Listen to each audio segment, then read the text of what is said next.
महाशिवरात्रि के बेंगल दिन से आईस्पेसिस के इस उद्घाटन समारोह में आके बहुत ही खुशी हुई। सभी पार्टनर्स से मिलके इस बात का पता चला कि बहुत ही कम समय में 7-8 साल में उन्होंने बहुत ही अच्छी तरक्की की है।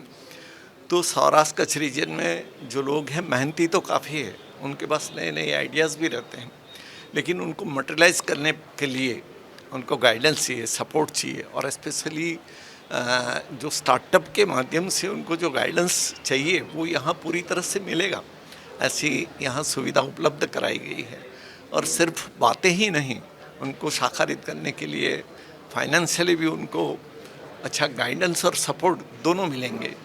तो आईस्पेसिस का इतना क्रेडिबिलिटी है, हम कह सकते हैं कि उसके माध्यम से पूरे देश से अच्छे बड़े इन्वेस्टर्स उनके माध्यम से नए स्टार्टअप शुरू करने जो जा रहे हैं उनको मिलेंगे। आत्मीय विश्वविद्यालय में जो आत्मीय इनोवेशन फाउंडेशन का प्रारंभ किया गया है, तो आज आत्मीय इनोवेशन फाउंडेशन ने भी यहाँ जो MOU साइन किया है, तो उसके माध्यम से आने वाले दिनों में आत्मीय के बच्चे भी एंटरप्रेन्योर बने और खुद तो अपने पैरों पे खड़े रहे, लेकिन और लोगों को भी जॉब गिवर बन के वो परिवार, समाज और राष्ट्र के उत्थान में अपना योगदान दे पाए। ऐसा आने वाले दिनों में जो संभावना बनी है, उसका आज यहाँ से मंगल प्रारंभ हुआ है। तो सभी यहाँ जो भी पार्टनर्स हैं उनको बहुत बहुत अभिनंदन है, धन्यवाद है और शुभकामना के साथ ये और आगे बढ़ता ही रहे, यही प्रार्थना के साथ सभी को धन्यवाद। जय स्वामीनारायण। मेरा नाम मोना सिंह है। यहाँ पे हम इंडिया एक्सेलरेटर का हब खोल रहे हैं। ये सिर्फ ऑफिस बिल्डिंग नहीं है, ये पूरा कैचमेंट एरिया का मतलब ये है कि हम यहाँ पे एंटरप्रेन्योरल इकोसिस्टम इस्टेब्लिश करना चाहते हैं, चाहे वो स्टार्टअप्स हों, यूनिवर्सिटीज़ हो, एकेडेमिया के साथ कोलैबोरेशन और इंडस्ट्रीज़ के साथ कोलैबोरेशन। इनफैक्ट मेहुल भाई is the one who is helping us. हमारा जो मॉडल है, we take a local influencer, कोई जो हमारा लोकल बाहुबली हम जो कहते हैं, वो हमारे मेहुल भाई हैं। He is already an established industrialist और यहाँ पे यहाँ पे he is very well known. तो that's the kind of model in collaboration that we are now setting up here कि यहाँ पे हम स्टार्टअप्स, राजकोट शुरू से ही सिटी ऑफ एंटरप्रेन्योरशिप रहा है, तो entrepreneurship is something that we are not bringing in. वो बस स्टार्टअप्स नहीं बोलते थे, वो धंधा बोलते थे या बिजनेस बोलते हैं, और वो बिज़नेस की नॉलेज हम स्टार्टअप्स को लेके हम स्टार्टअप्स को वो नॉलेज हम क्रॉस पॉलिनेशन करवाना चाहते हैं। इसे राजकोट जो एज अ सिटी है, इंजीनियरिंग, ऑटो, सेरामिक्स, टेक्सटाइल्स, ये उनका लोकल स्ट्रेंथ है। सो वो जो लोकल स्ट्रेंथ्स है वो स्टार्टअप्स तो हम डेफिनेटली देखेंगे, but lot of it as a technology layer या डेटा लेयर जहाँ पे कोलैबोरेशन हो सकता है। जो हमारी ट्रेडिशनल इंडस्ट्रीज़ हैं उसके साथ अगर टेक्नोलॉजी इनोवेशन ऐड हो सके, that is what we will be looking at. कि मैन्युफैक्चरिंग के, इनफैक्ट कल ही हम एक स्टार्टअप से मिले हैं जो which is bringing in AI and robotics and optimisation into manufacturing. So वैसी वाली स्टार्टअप्स हैं जो हम देखेंगे कि जो एग्जिस्टिंग इंडस्ट्रीज़ के को लेवल अप करवा सकें। मेरा नाम मेहुल राजानी है and I am the cofounder with the IA space in Rajkot. IA multiple verticals છે, જેમાંનું IA સ્પેસ છે એ જે ન્યૂ સ્ટાર્ટઅપ્સ છે એને સ્પેસ પ્રોવાઈડ કરશે, પ્લસ ગાઈડન્સ છે, મોટિવેશન્સ છે, ફંડિંગની રિક્વાયરમેન્ટ હોય તો આપણી પાસે ફિનવોલ જે આપણું અલગ વર્ટિકલ છે, તો આ બધા સપોર્ટ્સ સ્ટાર્ટઅપ્સને ગ્રો થવા માટે જે નીડેડ છે that is provided at this centre. આપણે જાણીએ છીએ કે આપણા ભારત દેશમાં જેમ સ્ટાર્ટઅપ્સની મોદી સાહેબે પણ જે વાત કરી છે કે startups it is A needed future need of India, તો જેવી રીતના સ્ટાર્ટઅપ ગ્રો થશે તો એ આપણી ઇકોસિસ્ટમ્સ માટે અને ફ્યુચરમાં જે આપણી ટેકનોલોજીની રિક્વાયરમેન્ટ છે આપણા દેશની, એ બધું પ્રોવાઇડેડ અથવા ક્યાંથી આવશે, તો એના માટે સ્ટાર્ટઅપ ખૂબ જ જરૂરી છે। અને સ્ટાર્ટઅપને સપોર્ટ જો પ્રોપર મેનરની અંદર મળે તો એનો જે ગ્રોથ થાય એ ખૂબ જ જરૂરી છે। તો એના માટે ઇન્ક્યુબેટર તરીકે, એસેલરેટર તરીકે we are providing services as a IA એસેલરેટર। મારું નામ અપૂર્વ વોરા છે અને ફિનવોલ વેન્ચર્સનો હું કો ફાઉન્ડર છું। ફિનવોલ વેન્ચર્સ એ ઇન્ડિયા એક્સિલરેટર અને ફિનોલ્યુશન્સ નામની બંને કંપનીની વચ્ચેની જોઈન્ટ વેન્ચર છે અને I am also the founder of Finolutions. ફિનવોલની અંદર પ્રીડોમિનન્ટલી અમે લોકો સેબી રેગ્યુલેટેડ ફંડ્સ ચલાવીએ છીએ, જેનું મેજોરિટી ઇન્વેસ્ટમેન્ટ સ્ટાર્ટઅપ્સમાં થાય છે.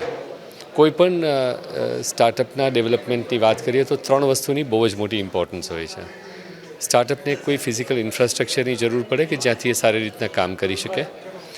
એને એક ઇન્ટેલેક્ચ્યુઅલ કેપિટલની જરૂર પડે કે જેમાં મેન્ટોર્સ કે બીજા જે છે એ સબ્જેક્ટ એક્સપર્ટ્સ એને માર્ગદર્શન આપે અને એને ગ્રો કરવામાં હેલ્પ કરી શકે.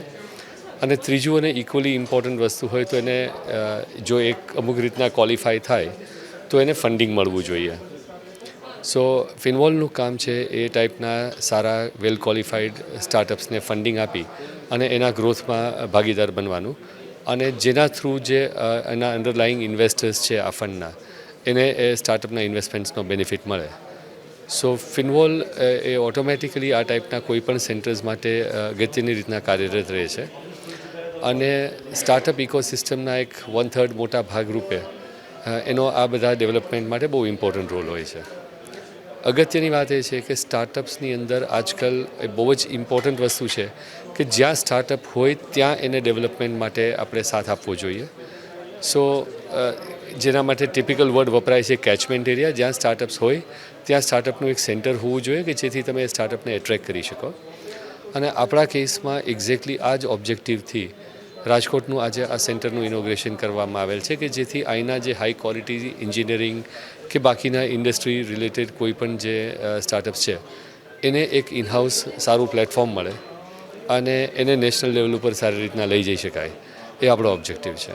સો ઉદ્યોગ સાહસો જે પણ અહીંયા બધા જે છે એને એક બહુ જ અગત્યની વસ્તુ એ છે કે આ ટાઈપના સેન્ટરમાં કામ કરવાથી સ્ટાર્ટઅપ્સની અંદર અંદરો-અંદર આજે કોઈ સ્ટાર્ટઅપનો ફાઉન્ડર બીજા 10 ફાઉન્ડર્સની સાથે મળીને જ્યારે કામ કરે છે ને તો એની એક એક્સ્ટ્રાઓર્ડિનરી પુલ ફેક્ટર એનાથી ઊભી થાય છે. ઘણા બધા પોતાના નાના મોટા સ્કેલઅપના નાના મોટા પ્રોબ્લેમ છે બાજુવાળાની સાથે જ એ સોલ્વ થઈ જાય છે. તો નોર્મલ કોવર્કિંગ સ્પેસની જેમ કામ કરવાને બદલે એક સ્ટાર્ટઅપના માહોલવાળા એક સ્પેસમાં કામ કરે તો ઘણા બધા પ્રોબ્લેમ ત્યાં સોલ્વ થાય છે. બીજું, જે તે સબ્જેક્ટ એક્સપર્ટ્સની સાથે લોકલ લેવલ ઉપર પાર્ટનરશિપ કરીને કામ કરવાની જે વાત છે એ આ ટાઈપના સેન્ટરમાં બહુ ઇઝીલી પોસિબલ છે, કારણ કે આ પાર્ટનરશિપ્સથી જ એક્સટર્નલ અને એ સબ્જેક્ટ એક્સપર્ટની પાર્ટનરશિપથી જ આ ટાઈપના સેન્ટર્સ રન થાય છે. તો એ જે કોઈ લોકલ કોઈ પણ સ્ટાર્ટઅપ છે આ રિજનનું, ખાલી રાજકોટની વાત નથી કરતા, એને એક એડવાન્ટેજ રહે છે કે અહીંયાથી એક જ પ્લેટફોર્મમાં એને આ બધી જ વસ્તુ મળી રહે છે. Last but not the least ફંડિંગની પોસિબિલિટી સહિતની બધી જ વસ્તુ. એ રીज़न આ સ્ટાर्टअप यहाँ लोकल सेंटर तरीके बहुत ज इम्पोर्टेंस है. नमस्कार, मेरा नाम मुनीश भाटिया है. मैं इंडिया एक्सेलेरेटर का को फाउंडर हूँ. आज हम महाशिवरात्रि के पर्व पे राजकोट में एक नया सेंटर खोल रहे हैं और यहाँ पे स्टार्टअप्स को फंडिंग, बिजनेस कनेक्ट्स और बैठने के लिए ऑफिस स्पेस मिलेगा. ऐसे ही हमारे 32 सेंटर्स हैं अक्रॉस इंडिया और हमारे पास ऑलमोस्ट 4 AIF कैटेगरी 1 और कैटेगरी 2 फंड्स हैं जिसके थ्रू हमने 500 करोड़ पे रेज़ किया है, जिसमें हम स्टार्टअप में इन्वेस्ट करते हैं. अब तक 240 कंपनीज़ में हम इन्वेस्ट कर चुके हैं. हमारा एक एक्सेलेरेटर फंड है जिसमें हम अप टू 2 CR इन्वेस्ट कर सकते हैं स्टार्टअप में. हमारे पास एक सीड फंड है जिसमें हम अप टू 10 CR करते हैं और ग्रोथ फंड में हम up to 25 CR we can invest. तो we are a multi stage VC fund. So any companies who wants to raise money, they can reach out to us. The basic documents required for evaluation is of course their pitch deck, their financials for last few years and their business plan also. And अगर उसमें उनको कोई help चाहिए कि वो नहीं बना पा रहे हैं या कुछ नंबर्स चेंज करने हैं तो हम हेल्प भी करते हैं. And once they reach a stage where they are ready for investment then we put money from our funds also. Hi, હું શ્યામ રાયચુરા. આન ગ્રુપ અને ઇન્ડિયા એક્સેલેરેટર આજે ઓફલાઈન રિટેલ કન્ઝ્યુમર બ્રાન્ડ્સ માટે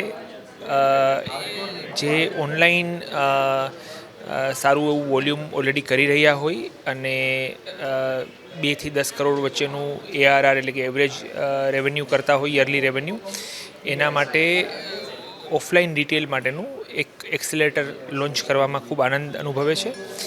આ સ્ટાર્ટઅપ્સ કે જે લોકો અલગ અલગ સેક્ટર્સમાંથી આવતા હોય અને જ્યાં ઓનલાઈન એ સારી રીતે સ્કેલ કરી રહ્યા હોય અને એમને ફર્ધર ગ્રોથ માટે થઈને ઓફલાઈન જવાની ઈચ્છા હોય, ઇન્ડિયા એક્સેલેરેટરની જોડે આન ગ્રુપ આજના દિવસે આ પ્રોગ્રામનું લોન્ચિંગ કર્યું છે અને એમાં અમે લોકો અલગ અલગ સ્ટાર્ટઅપ્સને ફંડ્સ, એડવાઇઝરી અને માર્કેટ એક્સેસ આપવા માટે થઈને પ્રતિબદ્ધતા દર્શાવી છે.